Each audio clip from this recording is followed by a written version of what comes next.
Guys, তোমরা সবাই কেমন আছো? আশা করি ভালো আছো। দেখো আমার ছোট মিনি ব্লগে সবাইকে ওয়েলকাম। তো চলো, আজ বাজার গেছিলাম, এগরোল খেতে ইচ্ছে করছে, এই জন্য এগরোল বানাবো। চলো, এগরোলে কি কি লাগে আর কি কি লাগে না চলো দেখাই তোমাদের। এই যে দেখো, বাজার থেকে এনেছি এগরোলের যা যা লাগে আপাতত। দেখো বাজার থেকে এনেছি যে টমেটো, কেচাপ একটা,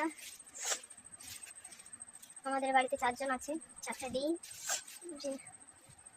ময়দা আর একটা শসা আর একটা গাজর।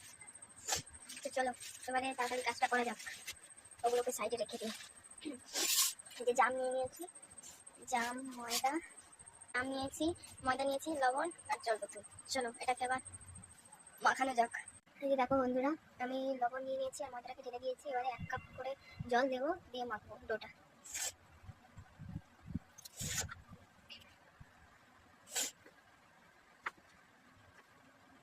চলো ময়দাটা মাখা হয়ে যাক।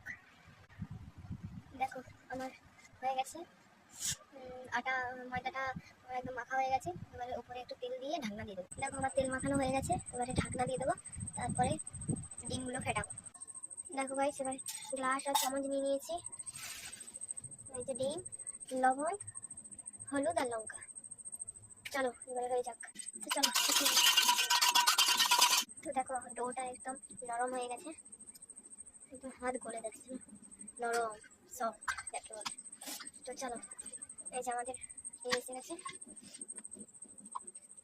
এবারে লিচি কেটে রুটি বেলি। তো দেখো আমার লিচি কাটা হয়ে গেছে, ক পিস হয়েছে, 1টা 2টা 3টা 4টা 5টা 6টা হয়েছে। এবারে চলো রুটি করে যাক। তো দেখো আমার রুটি বেলা হয়ে গেছে, এরপরে পরপর করি। তো দেখো আমার এই যে রুটি ভাজা হয়ে গেছে, 2টো রুটি ভেজে নিয়েছি, এরপরে পরপর করতে থাকি। চলো ম্যাজিক। তো দেখো রুটিগুলো কেমন হয়েছে। তো চলো আমার সবগুলো রুটি ভাজা হয়ে গেছে, আর একটা রুটি আছে, ওটা ভাজা হয়ে যাক, দিলে হয়ে যাবে।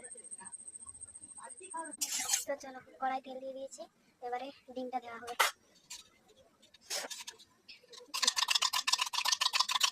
আগে থেকে ফেটিয়ে রাখা ডিম, চলো দিয়ে দিই।